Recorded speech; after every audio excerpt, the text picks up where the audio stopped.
অমাধ্যম অনুমান।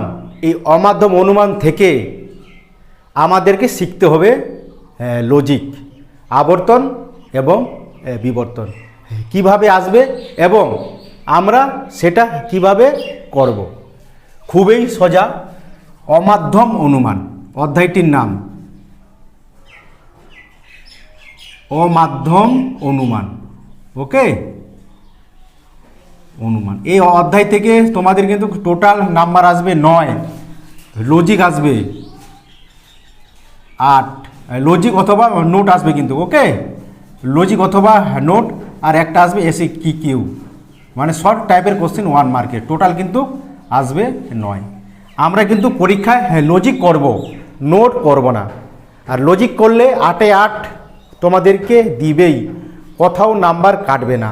আর যদি তোমরা নোট করো, নোটে কিন্তু 8-এ 8 পাওয়া যায় না। কেমন? তাহলে এই অমাধ্যম অনুমান থেকে যে তোমাদের লজিক আসবে, এবং লজিক করতে গেলে আমাদেরকে কি কি শিখতে হবে?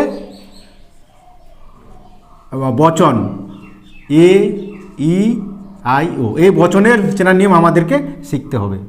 তারপরে কি জানতে হবে? আবর্তন, এ বচনের আবর্তন আই, ই বচনের আবর্তন ই, ওকে, আই বচনের আবর্তন আই, ও বচনের আবর্তন কি সম্ভব নয়। এটা আমাদেরকে জানতে হবে। ওকে, তারপরে কি জানতে হবে? বিবর্তন, এ বচনের বিবর্তন ই বচনের বিবর্তন এ, আই বচনের ও বচনের আই। এগুলা জানলে আমরা কিন্তু এই অধ্যায় থেকে 8-এ 8 পাবই লজিকে। ওকে, পরীক্ষায় তোমাদের থাকবে হেডলাইনে বিবর্তন। ওকে, ভালো করে লিখে দিই, বিবর্তন এবং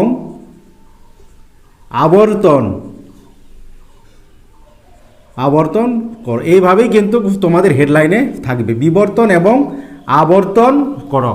4টা থাকবে, 4টাতে 2 করে 8 নাম্বার, 2 করে থাকবে, 4টা থাকবে 8 নাম্বার। 8-এ 8 যদি তোমরা পেতে চাও, তাহলে তোমাদেরকে কিন্তু লজিক করতেই হবে, মানে শিখতেই হবে।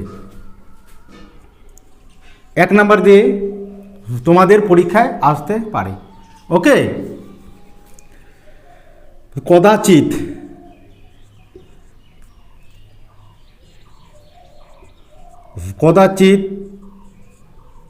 ছাত্ররা, ওকে, ইংরেজি, ওকে, ইংরেজি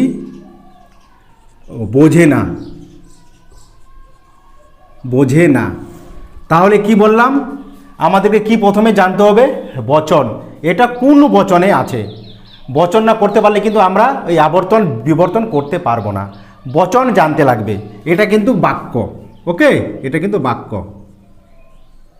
বাক্য থেকে আমাদেরকে বচনে পরিণত করতে হবে। কদাচিৎ কোন নিয়মে আছে? চিনতে লাগবে। কচ্চিৎ, কদাচিৎ, কদাপি, খুব কম। তাহলে এটা কিন্তু ও এবং আই বচনের চেনার নিয়মে আছে। কেমন? সদর্থক হলে কিন্তু এখানে ও বচন হবে, নয়ার্থক হলে কিন্তু এখানে আই বচনে হবে। তাহলে বাক্যটি আমরা পড়ব যে এটা আমাদের সদর্থকে আছে না নয়ার্থকে আছে। কদাচিৎ ছাত্ররা ইংরাজি বোঝে না, এখানে আছে না, তার মানে এটা কোন বাক্যে আছে? নয়ার্থকে আছে। নয়ার্থক হলে কোন বচন হবে? আই বচন হবে। এলএফ দিয়ে কিন্তু আমরা আই লিখব।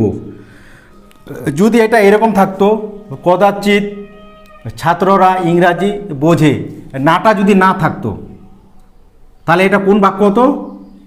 সদর্থকে হতো। সদর্থক হলে কিন্তু কোন বচন হতো? ও বচন হতো কিন্তু এটার চেনা নিয়মে, কদাচিৎ কচ্চিৎ থাকলে। তার মানে এখানে ও বচন হতো, কিন্তু এখানে নয় আছে বা না আছে। ওকে, তার কারণে কিন্তু এটা আই বচন হবে। এবার বচনে পরিণত করতে হবে। আই বচন হলে আমাদেরকে লিখতে হবে কোনো। ওকে, ছাত্র, এখানে কি আছে? ছাত্ররা, তাহলে আমাদেরকে লিখতে হবে ছাত্র শুধু। ছাত্র, কোনো ছাত্র হয়। ওকে, যারা, ইংরাজি বা ইংরেজি, ইংরেজি বোঝে, ইংরেজি বোঝে। তাহলে আমরা বাক্য থেকে বচনে পরিণত করলাম। যখনই আমরা বাক্য থেকে বচনে পরিণত করব, তার পাশে আমরা কি লিখব? প্রদত্ত। ওকে, প্রদত্ত বচন লিখবো আমরা। ব্র্যাকেটে কি লিখবো আমরা? প্রদত্ত বচন। এবার আমাদেরকে কি করতে বলছে? প্রথমে বিবর্তন। এবার আই বচনের বিবর্তন কি? এটা কি বিবর্তনের সূত্র? আই বচনের কি বিবর্তন? ও। ওকে, এবার সুতরাং দিয়ে কিন্তু আমরা ও লিখবো, ও। তাহলে কি হবে? কোনো কোনো। ওকে, কোনো কোনো, মনে রাখবে কিন্তু এইভাবে কিন্তু পরীক্ষায় তোমরা লিখবে। কোনো কোনো ছাত্র নয় যারা, শুধু তোমরা বিবর্তন করার সময় বিধেয় পদের আগে কি লিখবে? অ লিখবে। বিবর্তনের সময় খালি কি অটা লিখবে কোথায়? বিধেয় পদের আগে। মনে রাখবে, বিধেয় পদের আগে। ওকে, বিধেয় পদের আগে শুধু কি লিখবে? অ লিখবে বিধেয় পদের আগে। তার মানে এখানে বিধেয় পদ কি? ইংরাজি। তার মানে কি লিখবে? অ ইংরেজি। ওকে, ও ইংরাজি বোঝে। এবারে ব্র্যাকেটে কি লিখবো আমরা? বিবর্তিত। এটা কিন্তু লিখতেই হবে, বিবর্তিত। ওকে, লিখলাম। বিবর্তন যখন তোমরা করবে, বিধেয় পদের আগে শুধু তোমরা অযোগ লিখবে। ছাত্র এখানে আছে, এখানে আমরা ছাত্র লিখলাম। সেম আছে, এটা সেম, এটাই কিন্তু লিখলাম। শুধু বিধেয় পদের আগে শুধু অযোগ করলাম। ওকে, মনে রাখবে বিধেয় পদের আগে বিবর্তন করার সময় শুধু অযোগ লিখবে, আর কোনো কিছুই করতে হবে না। ওকে, এরপরে আমাদেরকে কি করতে বলছে? আবর্তন। এবার আমরা যে আবর্তন করব, প্রদত্ত বচন থেকে কি আমরা আবর্তনটা করব? না, বিবর্তিত থেকে আমরা আবর্তন করব।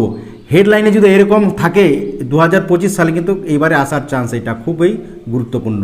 ওকে, এইরকম যদি হেডলাইন থাকে এবং ও মাঝখানে, তাহলে তোমরা প্রদত্ত বচন থেকেই, এরকম যদি হেডলাইন থাকে, বারবার বলছি, প্রদত্ত বচন থেকেই তোমরা আবর্তন করবে।